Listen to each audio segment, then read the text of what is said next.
જય શ્રી કૃષ્ણ મિત્રો. તો આજે આપણે મહાદેવના 12 જ્યોતિર્લિંગમાં ચોથા સ્થાને આવતા ઓમકારેશ્વર જ્યોતિર્લિંગનો ઇતિહાસ અને ત્યાં મહાદેવ જ્યોતિર્લિંગ રૂપે કેવી રીતે પ્રગટ થયા હતા તે જાણીશું. ઓમકારેશ્વર મંદિર ભારતના 12 જ્યોતિર્લિંગોમાં ચોથું સ્થાન ધરાવે છે. મધ્યપ્રદેશના ખંડવા જિલ્લામાં પવિત્ર નર્મદા નદીના કિનારે વસેલું ઓમકારેશ્વર ધામ આધ્યાત્મિક તથા ઐતિહાસિક રીતે અત્યંત મહત્વપૂર્ણ સ્થળ માનવામાં આવે છે. આ તીર્થ સ્થાને નર્મદા નદી 2 શાખાઓમાં વહે છે, જેમાં એક શાખા આસપાસના વિસ્તારમાં એક વિશિષ્ટ આકાર ધરાવતો ટાપુ રચે છે. આ ટાપુનું નામ માંધાતા દ્વીપ છે, જે નર્મદાના જમણા કાંઠે આવેલો છે. આ દ્વીપ ઉપર સ્થિત છે ઓમકારેશ્વર જ્યોતિર્લિંગ, જ્યારે મામલેશ્વર જ્યોતિર્લિંગ નર્મદાના ડાબા કાંઠે આવેલું છે. ઓમકારેશ્વર જ્યોતિર્લિંગની વિશેષતા એ છે કે જે ટાપુ પર તે સ્થિત છે તે ઉપરથી જોતા ઓમના આકારમાં દેખાય છે. આ અલૌકિક આકારના કારણે આ જગ્યા પર સ્થિત શિવલિંગને ઓમકારેશ્વર નામ આપવામાં આવ્યું છે. શિવ પુરાણમાં આ પવિત્ર લિંગને પરમેશ્વર લિંગ તરીકે પણ ઓળખવામાં આવ્યું છે. આ સ્થાનનું એક અનન્ય લક્ષણ એ છે કે અહીંનું શિવલિંગ સતત તમામ દિશાઓથી પાણીથી ઘેરાયેલું રહે છે, જે તેને વધુ દિવ્ય અને રહસ્યમય બનાવે છે. પુરાણોમાં વર્ણવાયેલી પ્રાચીન કથાઓ મુજબ ઓમકારેશ્વર જ્યોતિર્લિંગ સાથે અનેક ઇતિહાસ અને આસ્થા જોડાયેલી છે. આસ્થાની આ જગ્યા વિશે ઘણી કથાઓ લોકપ્રિય છે, જેમ કે પ્રથમ કથા વિંધ્ય પર્વત અને નારદ મુનિ સાથે જોડાયેલી છે. કથાને અનુસાર એક વખત નારદ મુનિ, જેમણે સમગ્ર બ્રહ્માંડમાં ભ્રમણ કર્યું છે, તેઓ વિંધ્ય પર્વત પાસે આવ્યા. વિંધ્ય પર્વત તેની ઊંચાઈ અને વૈભવ વિશે અભિમાનપૂર્વક વાતો કરતો હતો. નારદજીએ તેની વાત સાંભળી અને તેને કહ્યું કે તું ભલે ભવ્ય અને વિશાળ છે, પણ તારી તુલનામાં મેરુ પર્વત અનેક ગણો ઊંચો છે. નારદજીની આ વાત વિંધ્ય પર્વતના મનમાં ઈર્ષ્યાની લાગણી પેદા કરી ગઈ. તેણે વિચાર્યું કે મેરુ પર્વત કરતાં ઊંચો બનવું જ જોઈએ. વિંધ્ય પર્વત પોતાની ઈચ્છા પૂર્ણ કરવા માટે ભગવાન શિવની શરણમાં ગયો. તે નર્મદા નદીની કાંઠે આવેલા ઐતિહાસિક સ્થળે પહોંચ્યો, જ્યાં સ્વયં ઔનું પ્રતીકવત છે. ત્યાં તેણે પ્રેમપૂર્વક ભગવાન શિવનું પાર્થિવ લિંગ સ્થાપી સતત 6 મહિના સુધી તપસ્યા અને ઉપાસના કરી. ભગવાન શિવ તેનાથી પ્રસન્ન થયા અને પોતાના દિવ્ય સ્વરૂપના દર્શન આપ્યા, જે દર્શન યોગીઓ માટે પણ દુર્લભ માનવામાં આવે છે. શિવજીએ વિંધ્યને આશીર્વાદ આપ્યો કે તે પોતાની ઈચ્છા મુજબ કાર્ય કરી શકે છે અને સફળતા પ્રાપ્ત કરશે. આ વરદાન મળતા જ દેવતા અને ઋષિગણ પણ ત્યાં આવી પહોંચ્યા.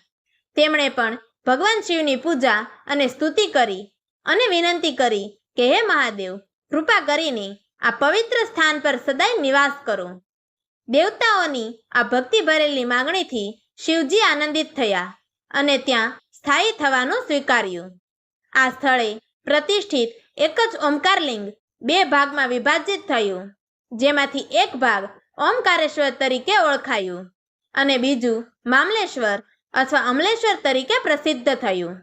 આ રીતે ત્યાં 2 જ્યોતિર્લિંગ એક સાથે સ્થાયી થયા. જ્યારે વિંધ્ય પર્વતે શિવજી પાસેથી વરદાન મેળવી લીધું, ત્યારબાદ તેણે પોતાની ઊંચાઈ વધારવાનું શરૂ કર્યું.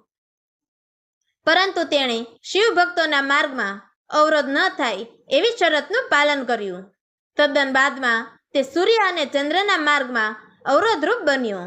ત્યારથી ઋષિમુનિઓને ભય ઉપજ્યો અને તેમણે અગસ્ત્ય મુનિ પાસે સહાય માટે ગયા. અગસ્ત્ય મુનિ પોતાની પત્ની સાથે વિંધ્ય પર્વત પાસે ગયા અને તેને સમજાવ્યું કે જ્યાં સુધી તેઓ પાછા ન આવે ત્યાં સુધી તે ઊંચાઈ ન વધારે. વિંધ્ય પર્વતે આ વચન સ્વીકાર્યું અને અગસ્ત્ય મુનિ કદી પાછા ન ફર્યા. પરિણામે વિંધ્ય પર્વત એ જ ઊંચાઈએ અટકી ગયો. આ ઘટના પછી અગસ્ત્ય મુનિ પોતાની પત્ની સાથે દક્ષિણ ભારતના શ્રી શૈલમ પર્વત પર સ્થાયી થયા. બીજી કથા પ્રમાણે એક વખત દેવતાઓ અને દૈત્યોમાં ભયંકર યુદ્ધ થયું. દેવતાઓ સતત હારી રહ્યા હતા અને ભયભીત થઈ ભગવાન શંકર પાસે ગયા. ભક્તોની પીડા સાંભળી ભગવાન શિવ સ્વયં નર્મદા નદીના કિનારે એક પરાક્રમી લિંગ રૂપે પ્રગટ થયા. તેમણે દૈત્યોને પરાજિત કર્યા અને દેવતાઓને શાંતિ આપી. અહીં જે લિંગ પ્રગટ થયું તે જ ઓમકારેશ્વર તરીકે પૂજાય છે. ઓમકારેશ્વર ધામ સાથે સંકળાયેલી ત્રીજી એક અત્યંત પ્રાચીન અને આસ્થાપૂર્ણ કથા રાજા માંધાતાની છે. આ કથા જણાવે છે કે એક સમય રાજા માંધાતા, જેમને પોતાના પરાક્રમ, ધર્મનિષ્ઠા અને ભક્તિ માટે ઓળખવામાં આવે છે, તેઓ ભગવાન શિવને પ્રસન્ન કરવા માટે નિષ્ઠાપૂર્વક અને અત્યંત કઠિન તપશ્ચર્યામાં ઉતર્યા હતા. તેઓએ નર્મદા નદીના પવિત્ર કાંઠે પહોંચી, જ્યાં તેઓએ શિવજીની આરાધનામાં પોતાનું સર્વસ્વ અર્પણ કર્યું. અનેક દિવસો સુધી ભોજનનો ત્યાગ કરીને વિદ્વાન બ્રાહ્મણો દ્વારા શાસ્ત્રોક્ત રીતથી શિવ પૂજા કરી. તેમની ગાઢ ભક્તિ અને તીવ્ર તપસ્યા જોઈને અંતે મહાદેવ પ્રસન્ન થયા અને તેમને દર્શન આપ્યા. શિવજીએ રાજા માંધાતાને જ્યારે વરદાન માંગવા કહ્યું, ત્યારે રાજાએ પ્રથમ વરદાન તરીકે ભગવાન શિવને આ પવિત્ર સ્થાન પર સદાય માટે નિવાસ કરવાનો અનુરોધ કર્યો.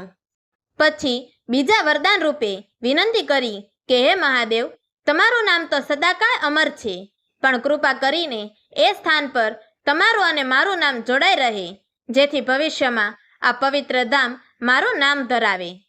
ભગવાન શિવે બંને વરદાન ખૂબ પ્રસન્નતાથી સ્વીકાર્યા અને કહ્યું કે તેઓ આ ધામમાં શાશ્વત રીતે બિરાજમાન રહેશે. ત્યારથી આ જગ્યા ઓમકારેશ્વર તરીકે પ્રસિદ્ધ થઈ અને સાથે સાથે માંધાતા પર્વત તરીકે પણ ઓળખાવા લાગી, કારણ કે આ પવિત્ર ભૂમિ રાજા માંધાતા સાથે જોડાયેલી છે. ઓમકારેશ્વર મંદિર લગભગ 11મી સદીમાં પરમાર રાજવંશના શાસકો દ્વારા નિર્માણ પામ્યું હતું. પાછળથી મરાઠાઓ અને હોલકરોએ તેનું પુનઃ નિર્માણ કરાવ્યું. મંદિરના સ્તંભો પર નકશીકામ, શિલાલેખો અને શિવ તત્વ દર્શાવતી મૂર્તિઓ જોવા મળે છે. જેમ ઉજ્જૈનના મહાકાલેશ્વર મંદિરમાં પ્રસિદ્ધ ભસ્મ આરતી થાય છે, તેમ ઓમકારેશ્વર મંદિરમાં પણ એક અનોખી શયન આરતી જગવિખ્યાત છે. ભક્તો ભગવાન શિવના શયન દર્શન માટે વિશેષ ભક્તિભાવથી દર્શનાર્થે ઉમટે છે. આ પવિત્ર ધામમાં દરરોજ ભગવાન શિવની આરતી 3 વખત સવારે, બપોરે અને સાંજે થાય છે. શાસ્ત્રો મુજબ એવું માનવામાં આવે છે કે મહાદેવ સ્વયં રાત્રિના સમયે શયનાર્થે ઓમકારેશ્વર પધારતા હોય છે. તેથી રાત્રે વિશેષ આરતીની ઉજવણી બાદ શિવલિંગની આગળ શયન માટે વ્યવસ્થા ગોઠવવામાં આવે છે.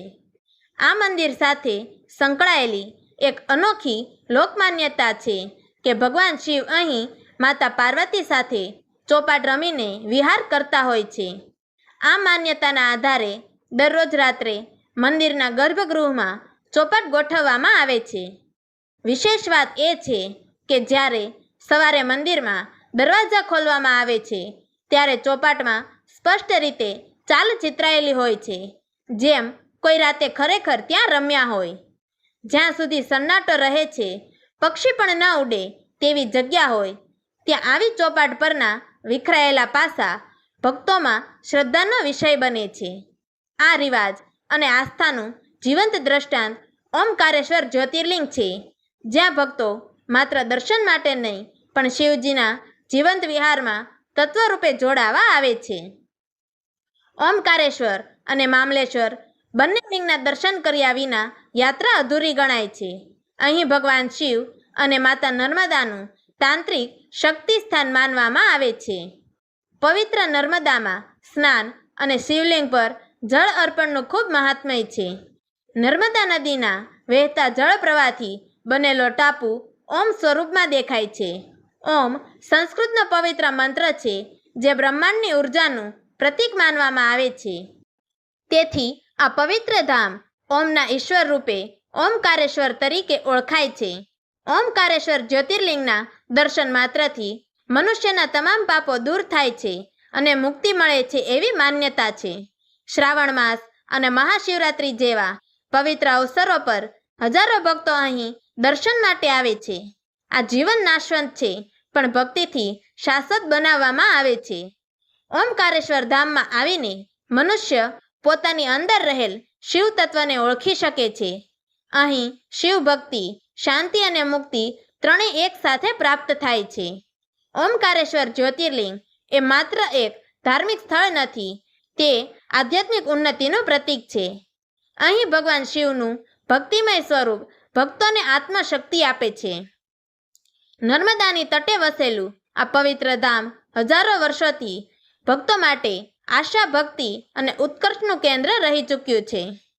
તો આવતીકાલના વિડીયોમાં આપણે 5મું જ્યોતિર્લિંગ કેદારનાથ મંદિરનો ઇતિહાસ અને કેદારનાથ જ્યોતિર્લિંગની સ્થાપના કેવી રીતે થઈ હતી તે વિશે જાણીશું.